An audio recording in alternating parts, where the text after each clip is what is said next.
Sainteté, sainteté, je désire sainteté dans ma vie. Oh, sainteté, tu cherches en moi une vie de sainteté, de sainteté. Tout le monde chante sainteté, oh, sainteté, où je désire sainteté dans ma vie. Oh, sainteté, sainteté, cherche en moi une vie de sainteté,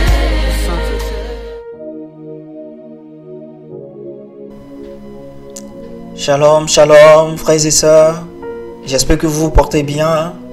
Moi, c'est le frère Ditor et ça va bien chez moi aussi par la grâce de notre Seigneur Jésus. Dans ma deuxième vidéo sur la foi qui sauve, j'avais promis de faire une vidéo sur ce que j'appelle le combat éternel de destinée.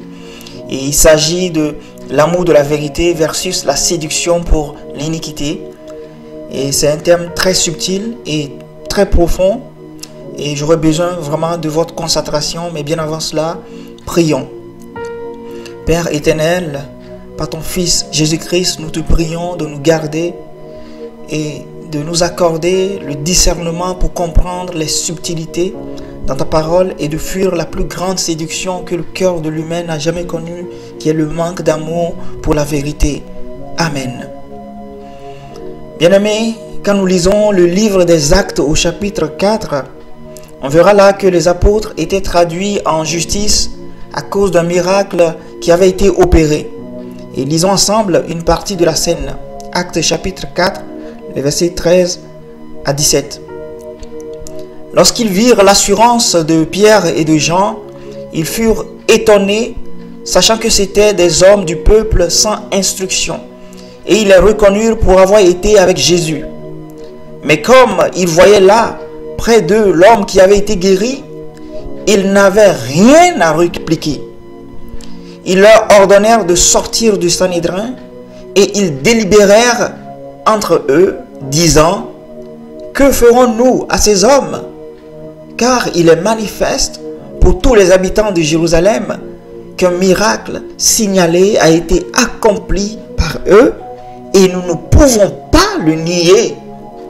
Mais, afin que la chose ne se répande pas davantage parmi le peuple, défendez-leur avec menace de parler désormais à qui que ce soit en ce nom-là. Oh! Qu'est-ce qui s'est passé avec ce Sanhédrin qui est supposé rendre justice?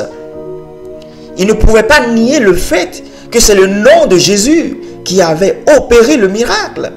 En d'autres termes, ils avaient eu la preuve certaine et irréfutable que Jésus n'est pas un homme ordinaire, mais il est vraiment ce qu'il disait qu'il est, c'est-à-dire le Fils de Dieu et le Messie.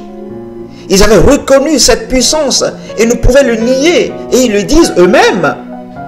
Sauf qu'ils ne voulaient pas la vérité. Ils ne voulaient pas que le nom de Jésus croisse et qu'ils perdent leur divers prestiges. Ils ont préféré le mensonge à la vérité. Ils n'étaient pas à la recherche de la vérité quand ils questionnaient Jésus de son vivant. Leur cœur était dans une mauvaise posture. Ce n'est pas qu'ils pensaient faire du bien en agissant ainsi, mais ils avaient agi ainsi parce qu'il y avait un conflit d'intérêts. Celui de la vérité versus les implications de cette vérité dans leur vie. Et le temps dans lequel nous sommes, frères et sœurs, est un temps décisif. C'est le temps qui précède le retour du Seigneur. Nous sommes à la veille de l'enlèvement et les signes précurseurs vont aller en s'amplifiant. Les ténèbres vont devenir de plus en plus épaisses et la confusion de plus en plus grande. Le mensonge va s'apparenter de plus en plus à la vérité. Et seulement ceux qui auront de bonnes prédispositions de cœur pourront entendre la voix du bon berger et suivre le chemin de la sainte doctrine. Le reste sera séduit dans un mélange de vérité et de mensonges parce qu'ils n'auront pas aimé la vérité pure.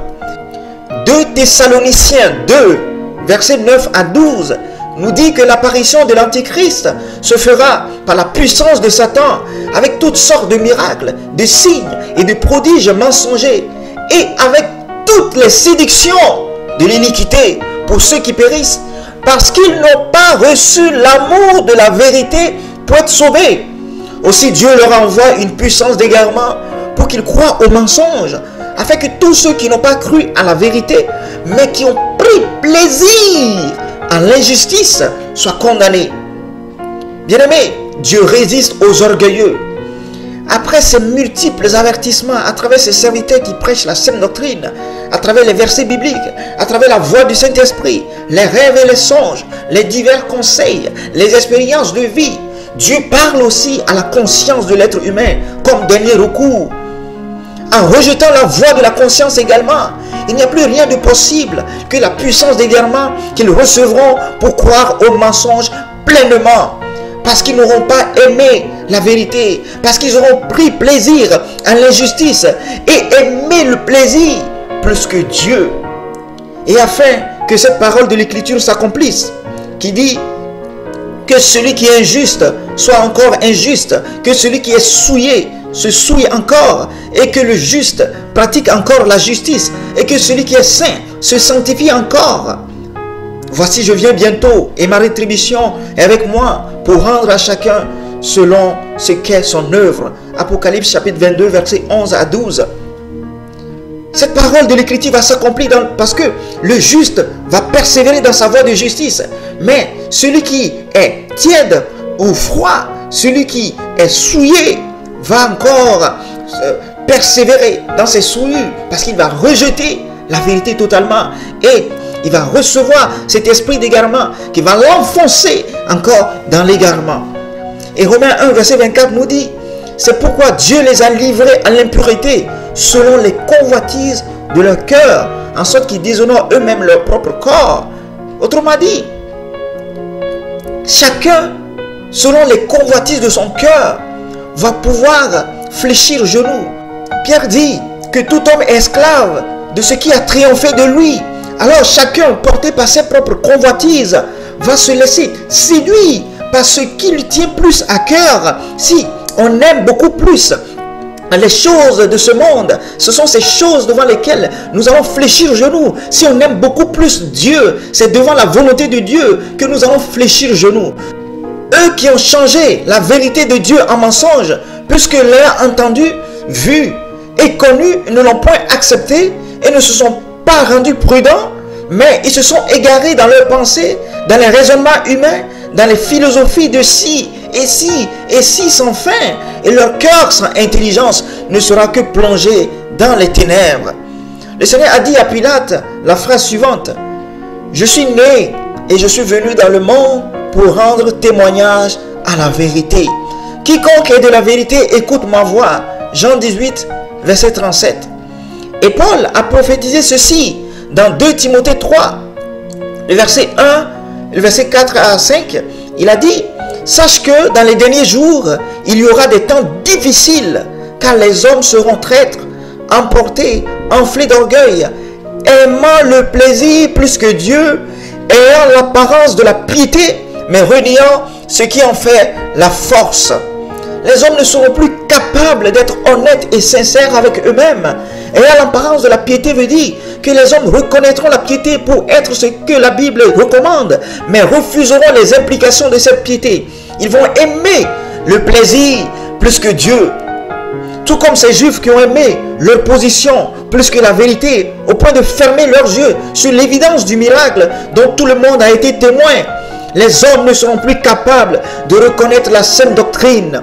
Les questions les plus simples qui étaient les bases de l'éducation quand nous étions encore enfants et qui sont reconnues comme mauvaises devant même les païens deviendront des sujets de réflexion pour des serviteurs de Dieu, parce que nous serons attachés à des choses qui vont aveugler notre discernement et étouffer notre conscience. Nous n'aurons pas préféré la vérité aux coutumes du siècle présent. Nous n'aurons pas aimé la saine doctrine plus que la peur des critiques ou des jugements des autres. Et c'est exactement ce combat qui est celui de rester le sel de la terre, peu importe les décompositions autour de soi, que chaque chrétien doit mener tout au long de sa vie. Nous devons tout faire pour ne pas laisser notre conscience être influencée par les plaisirs et les traditions. Paul disait encore à Timothée ce qui suit. Il dit, le commandement que je t'adresse, Timothée, mon enfant, selon les prophéties faites précédemment à ton sujet, c'est que d'après elles, tu combattes le bon combat, en gardant la foi et une bonne conscience. Cette conscience, quelques-uns l'ont perdue. Et ils ont fait naufrage par rapport à la foi. 1 Timothée 1, versets 18 à 19. C'est fort, bien-aimé, c'est vraiment fort. Quelques-uns ont effectivement perdu la bonne conscience, qui est la houlette du Seigneur pour ramener ses brebis sur le droit chemin, afin qu'elles ne se perdent pas. Quelques-uns ont perdu cette conscience. Alors s'ils ont perdu cette conscience, le péché ne va même plus les interpeller. Ils seront vautrés dans l'iniquité, sans avoir conscience de quoi que ce soit. Ils vont être persévérants dans ce qui est mal, pensant qu'ils font ce qui est bien. Et ma prière pour toi, bien-aimé, est que tu combattes ce bon combat, le bon combat de la foi, pour garder cette bonne conscience. Ne démissionne pas dans cette lutte. Ne laisse pas ton destin éternel entre les mains de quelqu'un d'autre. Le Seigneur est fidèle. Si tu as des doutes par rapport à un sujet, fléchis tes genoux. Reste humble et prie par rapport à cela. Le Seigneur te répondra assurément. Mais avant qu'il ne te réponde, sois sage et prudent. Il a dit, voici je vous envoie comme des brebis au milieu des loups. Soyez donc prudents comme les serpents et simples comme les colonnes. Matthieu 10, verset 16. Alléluia. Et je ferai une vidéo sur la tradition versus la vérité également. Et je présenterai l'histoire de ces deux demi-sœurs. Comment l'une a pris la place de l'autre et que l'autre se trouve étrangère dans sa propre patrie. Mais pour l'heure, abonnez-vous, partagez ce message et que Dieu vous bénisse abondamment. Si notre évangile est encore voilé, il est voilé pour ceux qui périssent, pour les incrédules dont le Dieu de ce siècle a aveuglé l'intelligence, afin qu'ils ne vissent pas briller la splendeur de l'évangile de la gloire de Jésus-Christ, qui est l'image de Dieu. 2 Corinthiens 4, versets 3 à 4. Shalom, shalom, shalom. Jésus revient et veillons. Amen.